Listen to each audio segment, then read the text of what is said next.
morning, ladies and gentlemen. My name is Joe. I'm just going to quickly run through the safety evacuation in this room, which is Franklin Auditorium. What will happen if there is an emergency in this room?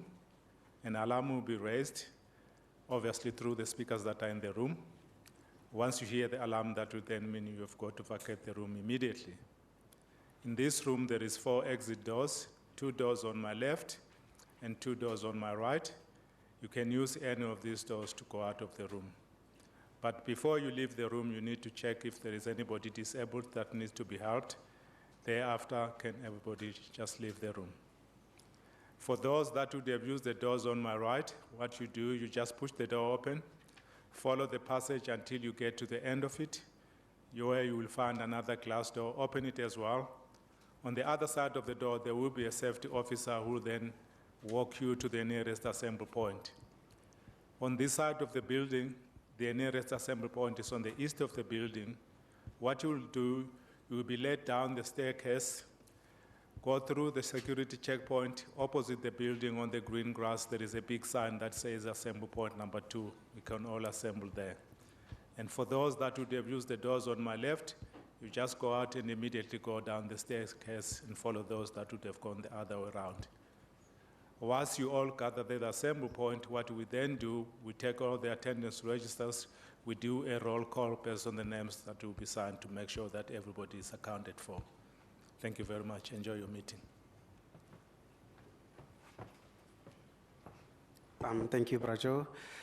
Before we start with the chairman making the chairman making the opening remarks, for those who are keen to use our Wi-Fi system, the passcode and the username and the password is NOV 2016, NOV small letters, NOV for November 2016, so for both your username and password.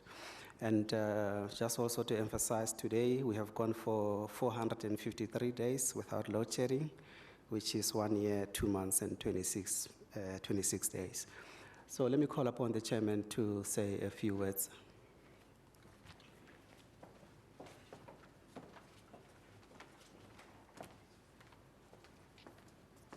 Thank you, Pasiwe. Good morning, everybody.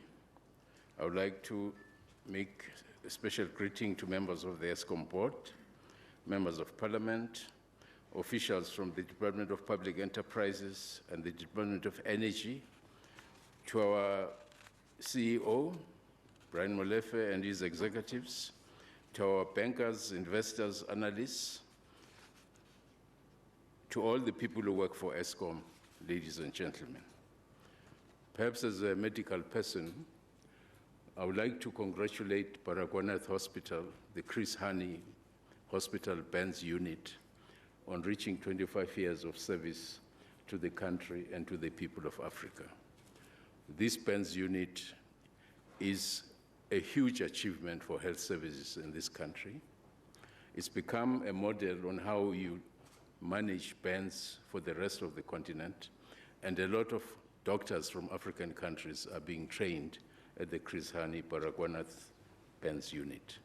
We forget these important things about our country in the smoke and thunder of controversy that seems to dog us all the way as a nation. Yet, there are very fundamental contradictions in our society: the inequality gap, the concentration of wealth in those who formerly had it before, the upliftment of people's living standards, Eskom's achievement in providing 95% of access to electricity, which by law, before 1994, was not allowed. These are huge achievements. Somehow, they get swept under the carpet, and no one wants to speak about them. We commend the public protector on the release of a report, despite the constraints which she indicated she faced. However, in the haste of compiling the report, it is clear to the Eskom board and the public that the public protector adopted an unduly believing mind that has led her to make speculative observations against Eskom without properly understanding and completing an investigation.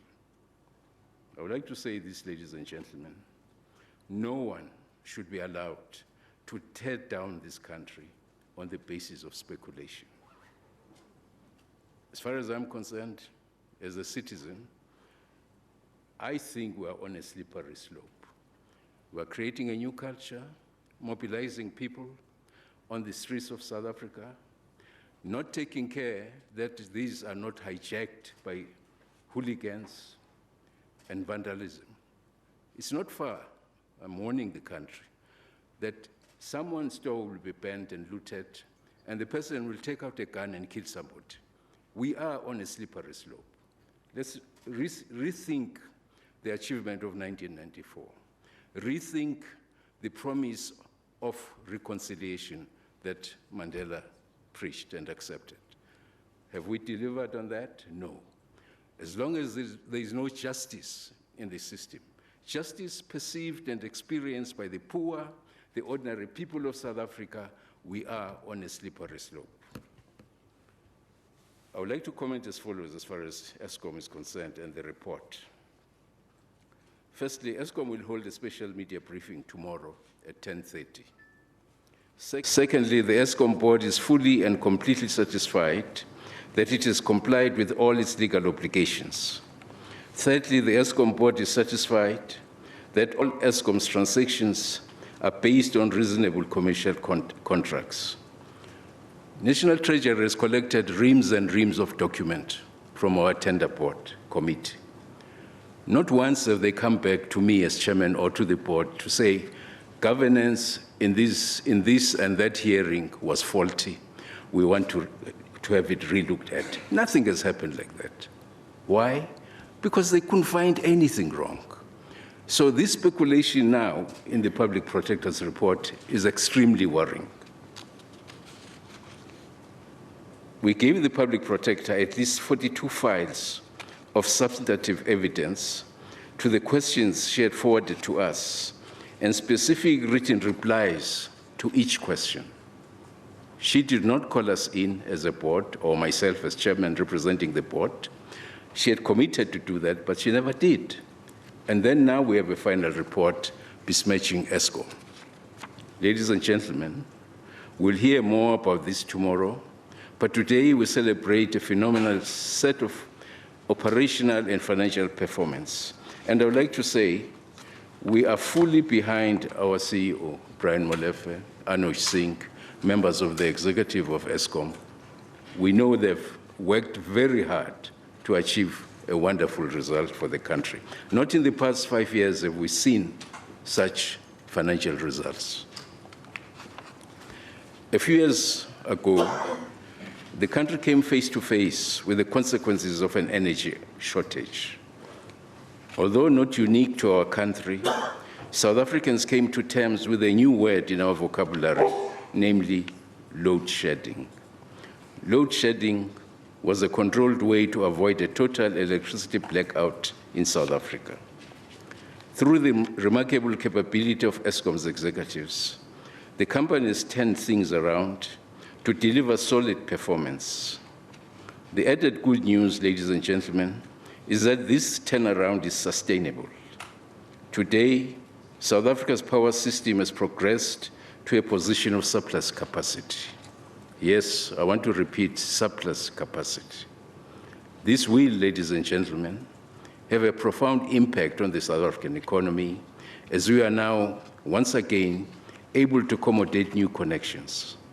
I call on all the customers to optimize on this surplus by stimulating demand for electricity. To date, as Pasiwe has said, Eskom has not load shed for close to 15 months. This is as a result of first-rate leadership, who ask the right questions and reprioritize all our core business processes. With the development of an effective yet simple new maintenance planning technology and methodology called Tetris, Eskom was able to effectively complete maintenance scheduling without load shedding. Today, we have an energy availability factor of 78.5%, when in the past it was around 72%. I can proudly stand here today and reconfirm that Eskom is on a sound and sustainable operational and financing footing. We now have a healthy and adequate reserve margin and adequate generation capacity to meet the current demand. In addition, our capacity expansion program has delivered more than 1,700 megawatts to the South African grid since August 2015. This is equivalent to lighting up Greater Durban. Yet, despite this outstanding business performance, the Eskom board and Eskom executives are taken aback at the continued condemnation of this proudly South African business. We now hear calls from prominent economists that the board must be dissolved. This is ridiculous. It's crazy. Look at the facts. You know, and for a professional, scientific person to just shout that Eskom board must be dissolved without a hearing is crazy. Let's stop this slide to a slippery slope for our country. Ladies and gentlemen, our intention to challenge convention should not be misjudged as corruption or failure.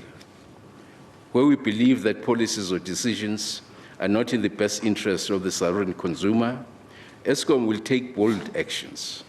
Where we believe that savings in any area of the business can be optimized, we will take the decision to do so without going or contradicting national policy. So today, I yet again stand here proudly as I thank Mr. Molefe and his executive team and every staff member who contributed to achieving these sustained and pleasing results. Every contribution, large or small, makes an indelible contribution to achieving our combined success.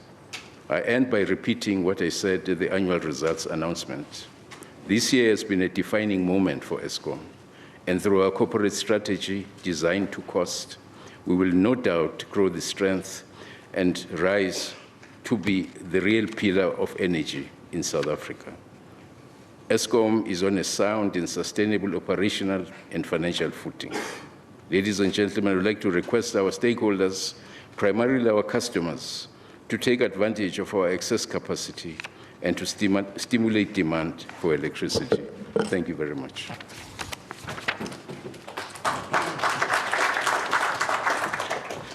And now for more details on the performance of the company over the 6 months, I call upon our CEO, Mr. Brian Molefe.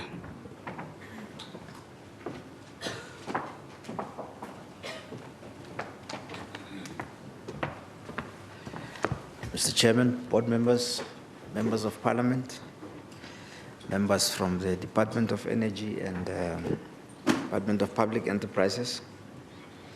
It is my pleasure to present our half-year results. Today is day number 453 without load shedding. In the last 6 months, our EBITDA was 31.5 billion, representing an increase of 23% compared to the comparative period in the last year.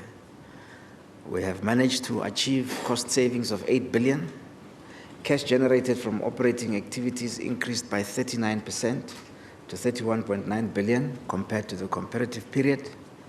On the 30th of September, we had 43.8 billion of liquid assets, which is cash and cash equivalents in the bank.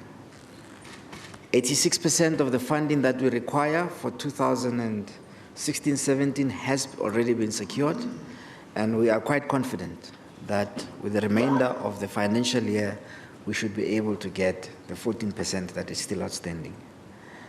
28% of funding for 2017-18 has already been secured. Generation plant performance has improved, with the energy availability factor now at 78.49%. Unit 5 of Medupi has been synchronized to the grid on the 8th of September 2016, and we expect that in January, sometime in January, Unit 5 of Medupi will come into commercial operation. Ingula Units 4, 2, and 1 are in commercial operation, giving us an additional 999 megawatts of capacity, peaking capacity. Ingula Unit 3, which was damaged during testing, has been repaired and been synchronized to the grid on the 29th of October 2016, and we expect that it will go into commercial operation before Christmas. We have installed 53 kilometers of lines, and 1,050 MVAs transformers have been commissioned for transmission in the first 6 months of the year.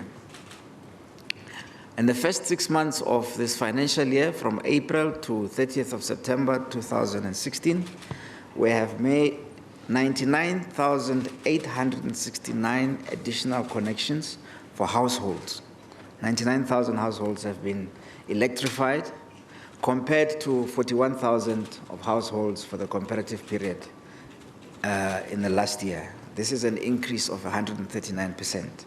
This puts us in line to achieve universal access of electricity in South Africa by 2022, although we expect that it is possible to achieve it by 2020 at the rate at which we have now started going.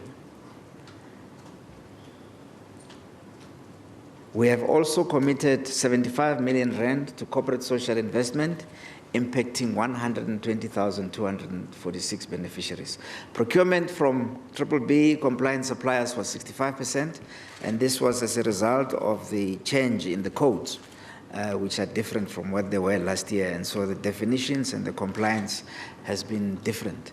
And so we should have a proper comparative number in the next year. Revenue is up 10.5%. Total primary energy costs have been reduced by 1.5%, and I would like to emphatically come back to the issue of primary energy costs reduction. EBITDA is up by 23%. EBITDA margin is up by up to 32.7%. from 29.3% in the previous year. Cash interest cover has improved. Debt service cover ratio has improved. FFO as a percentage of total debt has also improved to 9.2%, and gross debt to EBITDA ratio has also declined and improved. You'll see that in this graph that shows our profitability over the last 5 years, that we have bottomed in September 2014, and now are beginning to rise.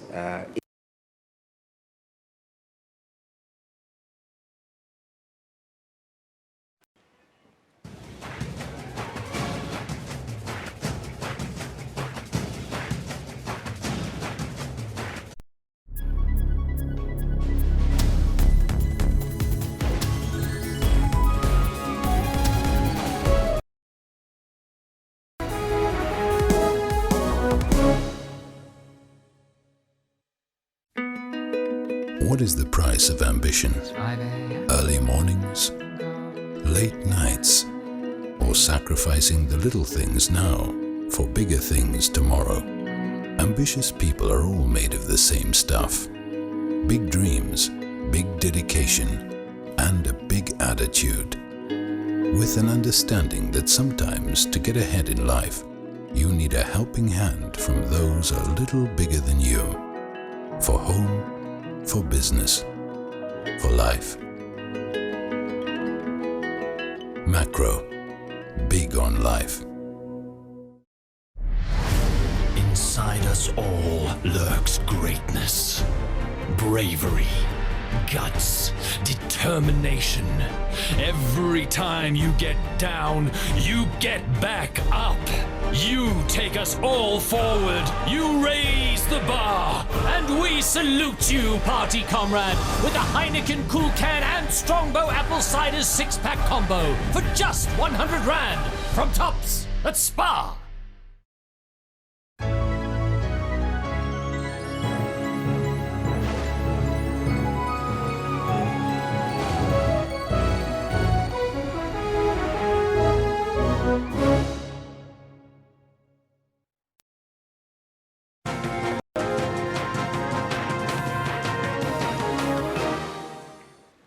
Oh, we do apologize for those technical issues there. We are trying to solve that. Now, we are live at the Megawatt Park where Eskom is releasing their financial report today. Now, I'm sure reporters are very eager, waiting to ask about the state capture findings. But let's see if we can get that live feedback there.